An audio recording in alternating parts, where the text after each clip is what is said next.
What's going on, y'all? This is Dorian with Convos in the Park, and I wish I can sound cheerful and happy to do this podcast, but to be honest with you, I've been fighting this thing ever since it started earlier this week with George Floyd. Rest in peace to that brother who lost his life due to a sadistic cop that felt that he needed to put his knee in the neck of someone who was already restrained and felt that it was his just due to try to keep him down by doing that, and for the other three officers just to sit there and watch without any integrity in their souls, to watch that man die within 7 minutes is completely unjust. And I can't just sit by and let this go on excuse me without using my platform to do what's right and to speak up when there are unjust things going on in this world. My people just can't take it anymore. We can't.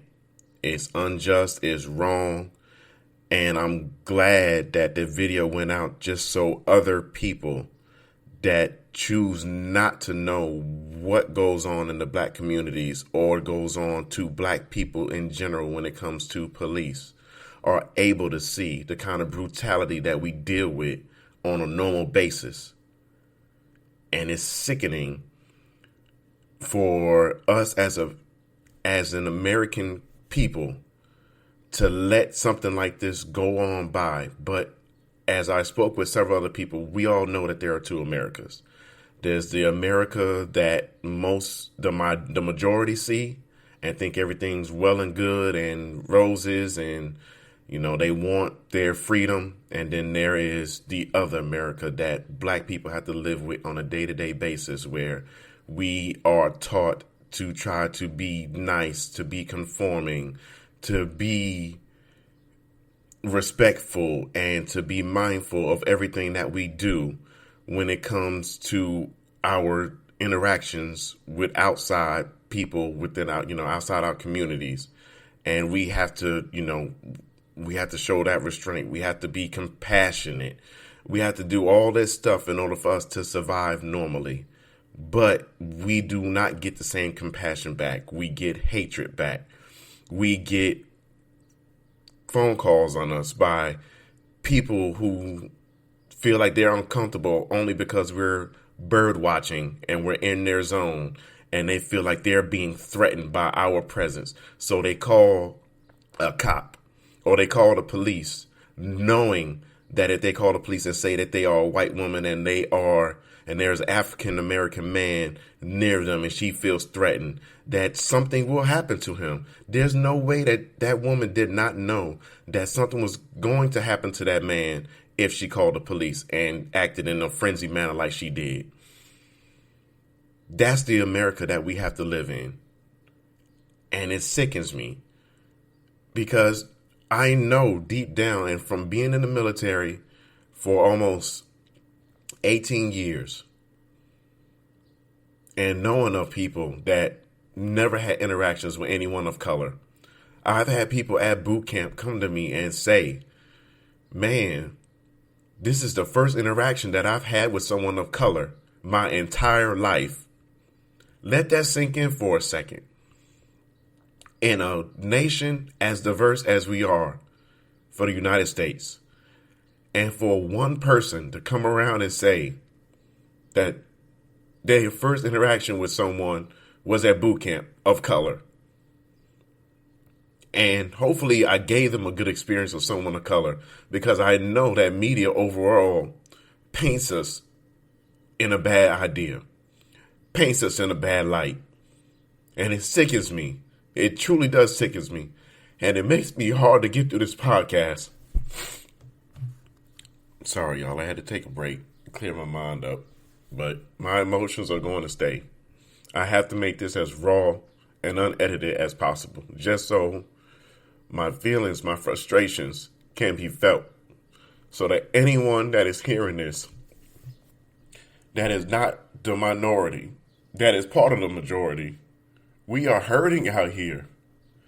We are hurting as a people. We are hurting as a society. We are hurting as a culture. When will this all end?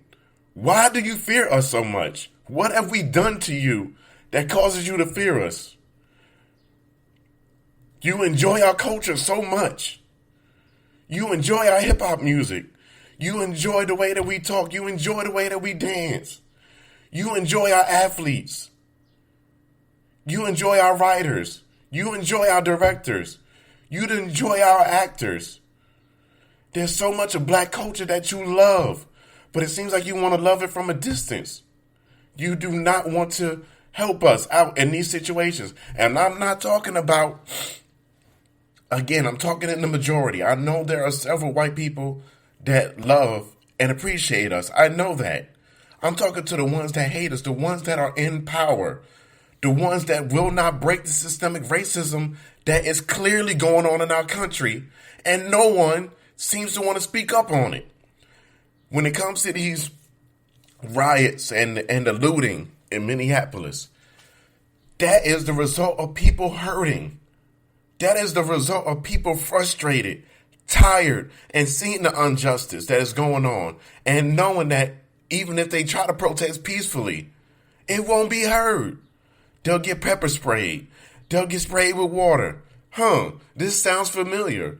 This sounds like everything that we were doing for black people in the 60s, in the civil rights movement. Same thing was happening to us. We were trying to be peaceful. But what did we get?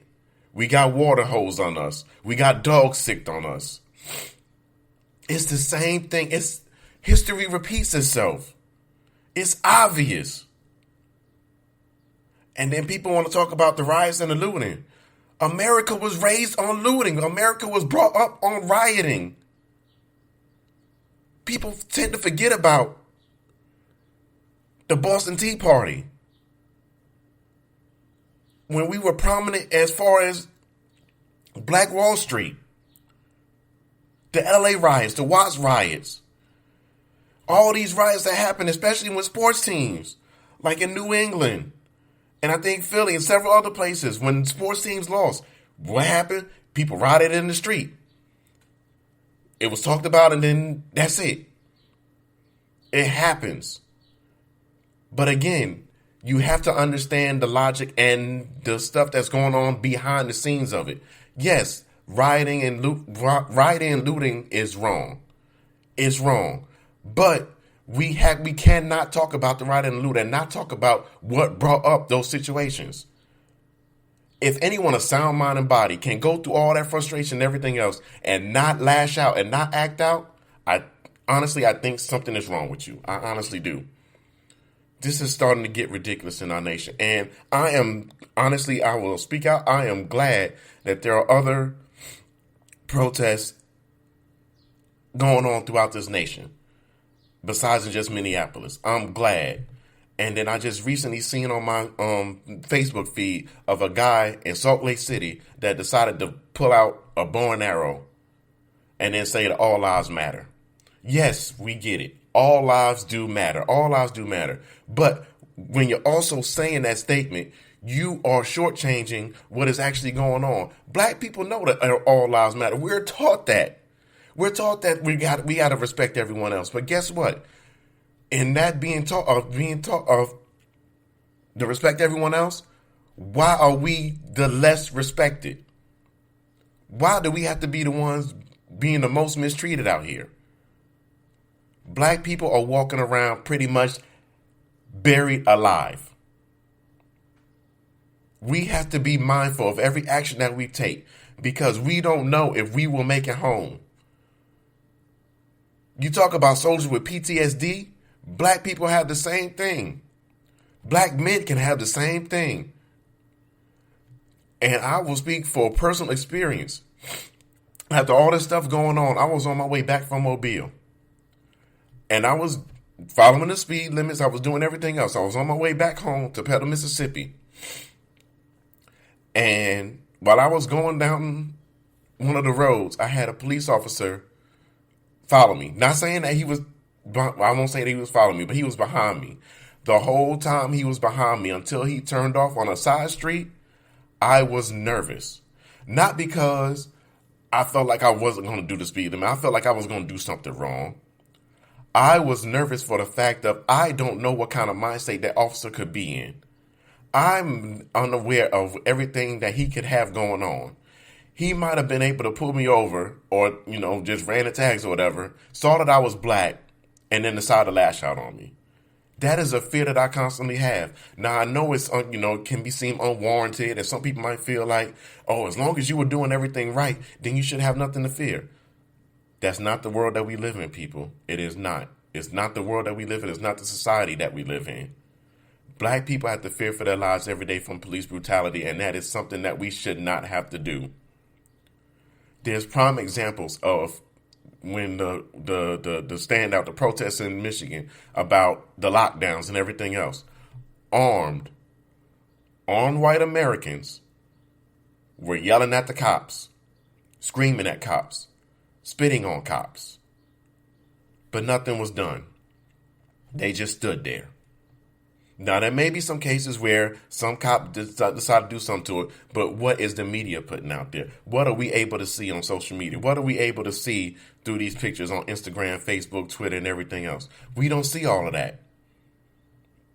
But when a black person is held down, we can see it clear as day.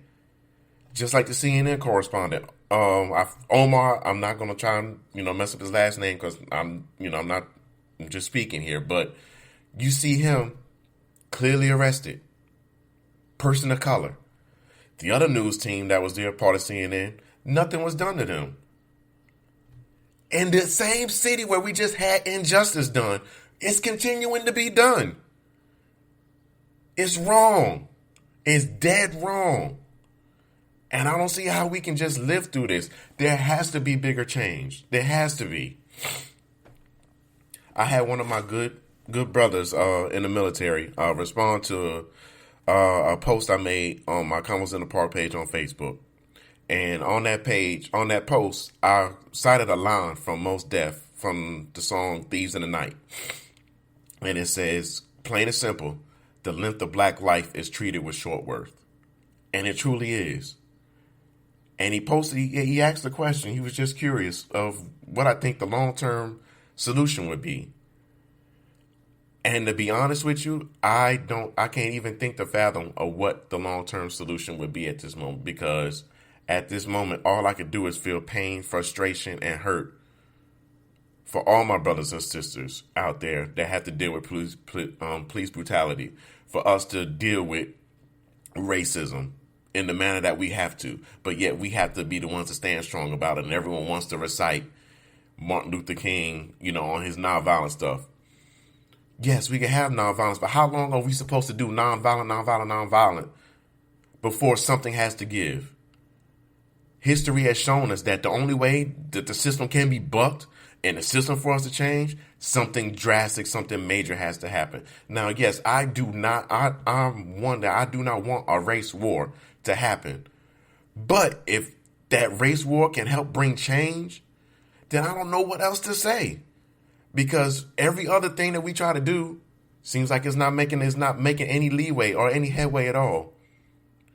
We did kneeling. Colin Kaepernick did kneeling in football. What happened to him?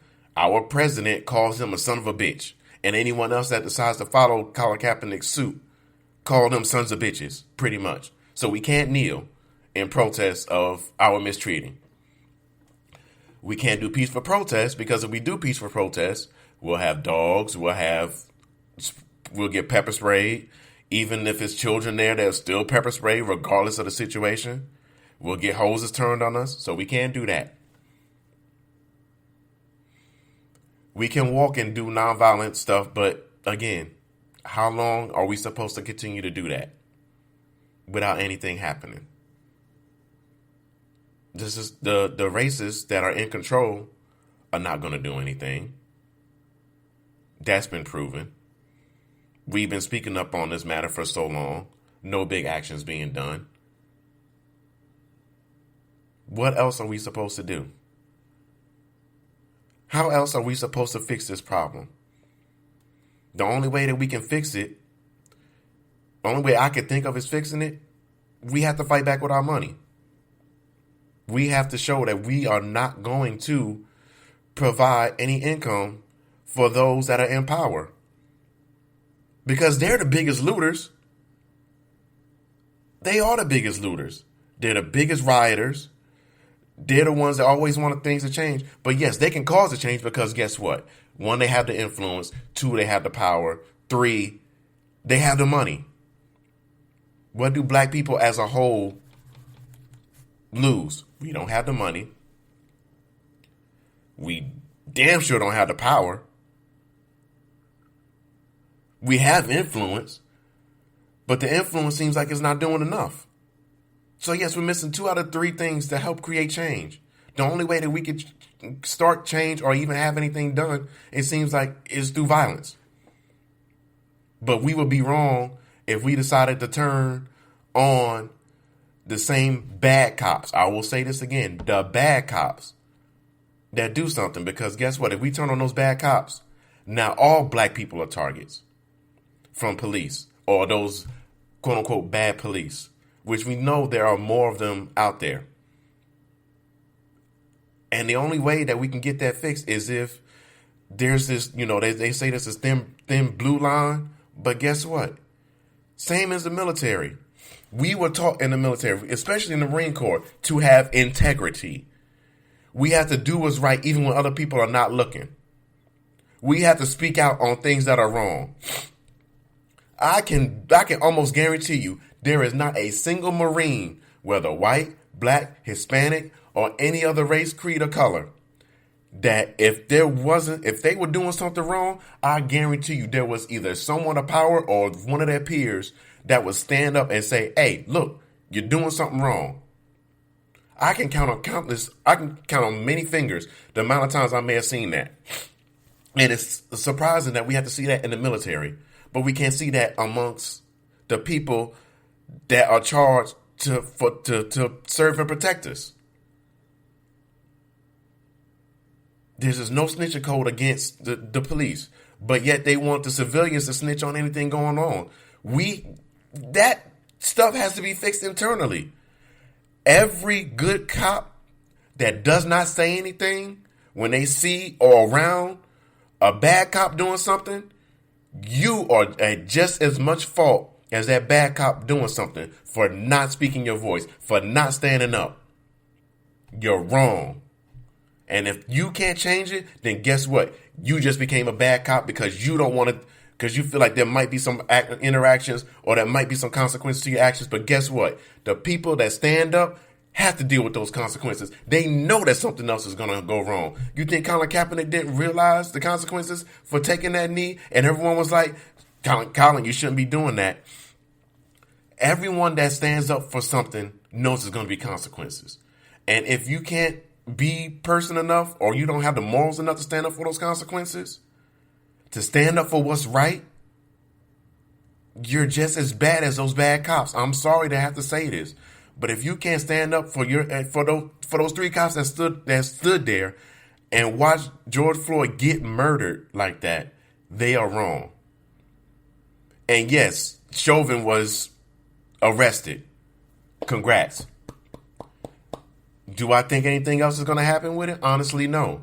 Because there's news reports of the medical examiner that did the autopsy on George Floyd said that pretty much that Chauvin standing, putting his knee against him was not the contributing factor of him being murdered. So guess what? That just gives him more leeway to get off.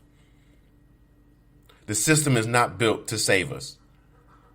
The system is built to keep us down. Plain and simple. And if you're not using your voice in any way, shape, or form to help bring about change, I'm not looking for you to speak up on social media. You don't have to do that. It can start just as simple as in the home. If you are the majority and you are not teaching your children the way to treat people, no matter of their skin color, the right way, then you are doing yourself an injustice, not only to yourself, not only to the next generation, but you're doing a disservice to this country. They say freedom for all, but is it really freedom for all? Is it just freedom for the rich? Freedom for the ones that can stand up for themselves. Freedom for the ones that have the power. Freedom for the ones that have the influence. And everyone else that can't get the power, that can't get the influence, or don't have any of that, then we're sorry for you. Because that's what it seems like it is in America. If you have power, if you have money, then you get treated the best way. But if you don't have any of that, you get treated like dirt. And the minority are getting treated like dirt right now, and we're getting tired of it. We're getting tired of it. That's why you have all the riots. That's why you have all the looting. That's why you have stuff going on in St. Louis. That's why you have these protests going on in New York, California, Minnesota.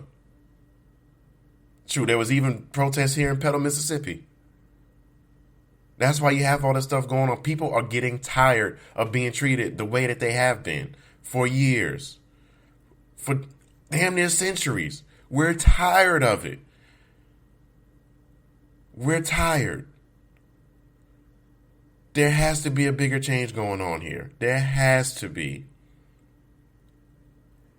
There has to be. There's no way that we can continue this way and think that everything's going to be hunky-dory. No, we would be doing ourselves a discredit. We need change, and we need it soon. We need it from the leadership. And the only way that the leadership is going to change is if each voice in every city is heard. We just can't have our voices heard on election day when it comes time to picking the president. It starts way beyond that. We have to cause local change. We have to cause city change. We have to cause county change. We have to cause state change. If we keep those same people in power that are not helping us locally, aldermans, senators, representatives, mayors, governors, district attorneys, assistant district attorneys, judges, all that stuff has to change. If we are not getting the right people in place, then guess what? The systemic racism that has built this country will continue to be in power. And us as black people and people of color, we will be powerless to do anything to have a change until we start picking up guns. And if we start picking up guns, then guess what's going to happen? Then they're going to start calling the National Guard, and they're going to start having more police out there. But it seems like that's the only solution that we have. Because again, like I said previously, we seem to try to do everything else. We've tried all this nonviolent protesting, and it's not getting us anywhere. It's not. I don't want to stand up. I don't want to be the one to promote violence, which I'm truly not. I'll say this again. I'm not promoting violence, but I understand if violence comes into play. Because it has to be a last resort. Same as in the military. We have military. There are rules of engagement. If a vehicle is coming close to you, guess what we have to do? We have to have verbal warnings. We have to try any way to debilitate that vehicle before we start taking violent actions. And if we don't, we get held accountable for it. Why can't that same stuff happen for the police? Why are we not making sure that we have more psychological evaluations on these police officers, especially if they have a trend of reports of violence? Because that kind of stuff takes tolls on people. We need to have better psychological evaluation on these officers. They need it more than anyone else, honestly. Because if you're not right mentally, or you have shown a history of yourself being racist, then guess what? Now you added more power to it. You've increased that racism by giving that person a badge.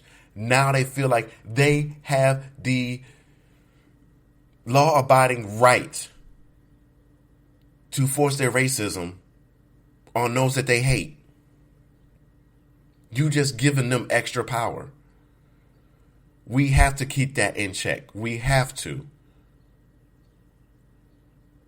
The good cops have to put the bad cops in place. Period. They have to speak out. And it should not just be one. It should be all of them. Strength is in numbers. If every good cop was out there fighting against every bad cop, even if it took one bad cop at a time, that's steps being made towards a better life, towards a better day, towards better everything for everyone involved. Someone else that I was speaking with said that it honestly, at this point, if they don't want to do anything like that, then people of color should enforce the communities of people of color. I hate to break it like that, but it seems like that's the only way that we're going to get some change. Because if you get some of these people, again, racist cops, in communities where it's a majority of people of color, you pretty much giving them a shooting gallery or a kneeling on neck gallery, so to speak. This stuff has to stop. I feel for George Floyd's family, I feel for every person that has dealt with police brutality, because it is wrong. I will sit here and I'll honestly say I have been blessed that I have not dealt with anything like that. Yes, I have been stopped by police. Hasn't been anything racially stemmed? No. And thank goodness for that. Because honestly, I don't know how I will react, especially in these times now. Again, I fear for my daughters. And if I ever have a son in this world, I fear for him the most. Because I would hate to raise a black son, in this environment where before we have the birds and the bees talk about sex and everything else, I have to sit him down and tell him there are going to be cops that look at you as a threat. Whether you're 6 years old, 16, 26, 36, 46, 56, there will be cops out there. There will be people out there that will look at your skin color, see that you are a black male, and will be scared for their life. Even if you're not doing anything most to them, if you're in their vicinity, they will clutch their purse. They will start getting on their phones. They will be more tempted to call the police because they fear for their life. When the police should be dealing with other issues besides that. They should be dealing with they should be dealing with domestic abuse cases. They should be dealing with actual criminals. They should not be coming out on a call because some random white person or even or someone else fears for their life because a black person is in their vicinity. That they feel like they have to call the police because they fear for their life. Or you will have someone that sees the color of your skin, feel like you yourself are in the wrong neighborhood in a country that we're all supposed to be free, but feel like you are in the wrong neighborhood and take arms up on you. Or you could be jogging somewhere and have people come after you and hunt you down like you're a wild animal. Or you could have a police officer try to restrain you, feel like that they're not doing the right thing, and put their knee to your neck. Or they feel like they can tase you because all you want to do is make sure that they are doing the right thing when it's other black children that they're talking to, and you want to step in to make sure that everything is going okay with them. But they feel like you are too big of a presence in that vicinity, so they tase you. And then once they see that the one tasing isn't done, they continuously tase you until you're on the ground. And even then, when you're on the ground, they continue to tase you and then try to restrain you. This is the stuff that we deal with as black people. And it's sickening. It truly is. And I was putting off on I was going to post a lot of this stuff earlier, but I wanted to have somewhat of a calm peace of mind, but it seems like I cannot do that. I can't have a calm peace of mind and trying to talk about this without my emotions getting into it. Because that's how hard and how extreme I'm feeling about this situation. For anyone that is out there that feel like they do not have a voice, your voice can be heard. Your voice can be heard. It's as simple as saying your releasing your frustrations and your opinions, whether it be on Facebook, whether it be through a podcast, whether it be on YouTube, whether it be on SoundCloud, whether it be on TikTok or Twitter or Instagram or Snapchat, your voice can be heard.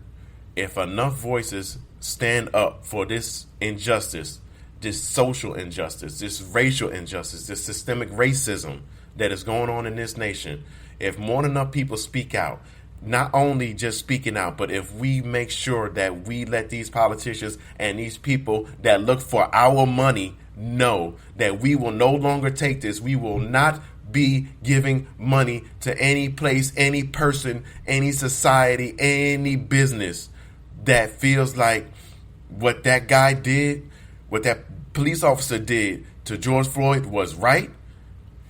You should not be getting any more of our dollars.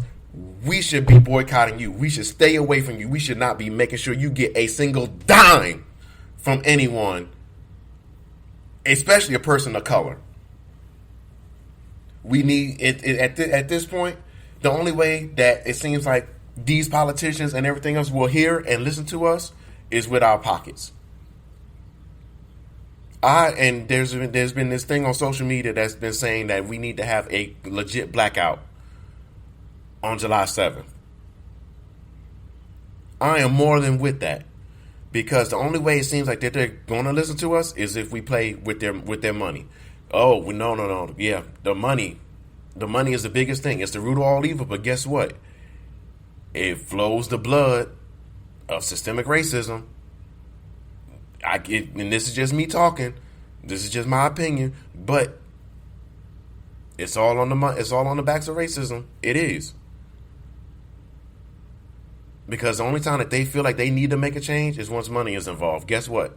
When this pandemic was happening and they started to shut everything down, oh, no, we couldn't be shut down for too long. They thought it was like 2 or 3 weeks time. Once they saw it was getting close to a month and they saw a lot of that money coming up dry, that they weren't getting any extra money, that their pockets were already full with, oh, they wanted to get everything back open as soon as possible. And yes, I get it. Other people's livelihoods are in danger because of, economic stuff. But guess what? The money, the government has more than enough money to get us by. Just like they did that first flow of stimulus checks, I'm pretty sure they could have did something a little bit longer than that. The tax dollars. They could have used some of those tax dollars to give back to the people, especially the minorities. Because guess what? A lot of minorities work these essential jobs, essential services. We do. But we're the ones taking the hardest hit out here, whether it be through COVID-19 or whether it be police brutality or getting killed by racist people. We're the ones taking the biggest hit out here. Not the majority. It's the minority. And until the majority realizes that if we, the minority, decided to stop doing everything for them, I don't think they would know how to react. I don't think they would know how to do certain things that we as essential service people can do.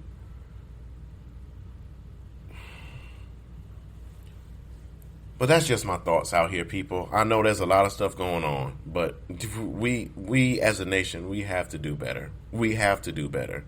And it won't just take the black community or people of color to cause this change. It has to start with the majority. More of the majority's voices have to be heard to stand up against this.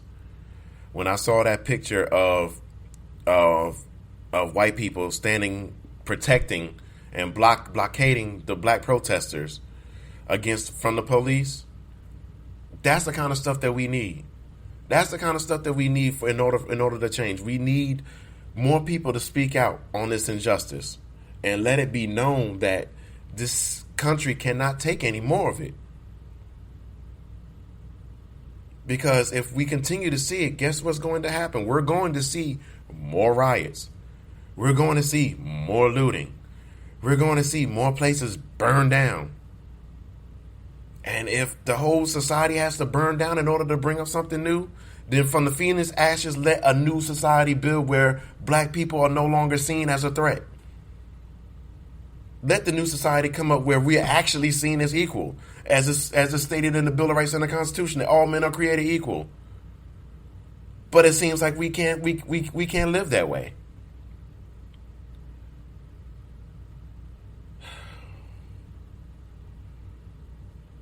These are just my thoughts on everything that's been going on within this world, within this nation as a whole. I still feel like we're being buried alive, and I know it was a stream of thought, and I just had to get my emotions out. I had to. I've been stewing on them for so long that I just had to release it, and I hope that people that are listening to this podcast can also do their part in making sure that we do better as a society, that we stand up against these bad cops. We stand up against all this police brutality. And for the cops out there that are doing their job and are doing their job right, I commend you. I respect you. But at the same token, you need to make sure that you're keeping your fellow officers in check. If you start to see a bad cop, or you know a buddy of yours that tends to have a little bit of a racist streak in him, and you start to see that out in the open, and he's doing that while he's on the job, you might need to stop him, because guess what? If you do not stop him, that person is putting your life in danger. Let's just think about it like that. For every inaction that you take, you are putting someone else's life in danger. If you're not stopping it, you're putting the person's life in danger that he is accosting. If you do not stop it, you're putting yourself and that man's life in danger for the next person that will not stand up for it to assault you or even pull out their weapons and kill you. We have to start thinking like that. We are putting each other in danger day in and day out if we do not act on what's right. Because at a point, people will get fed up. The same way these people got fed up about not being able to get out and not having to wear a mask and not being able to get a haircut and all this stuff, they responded.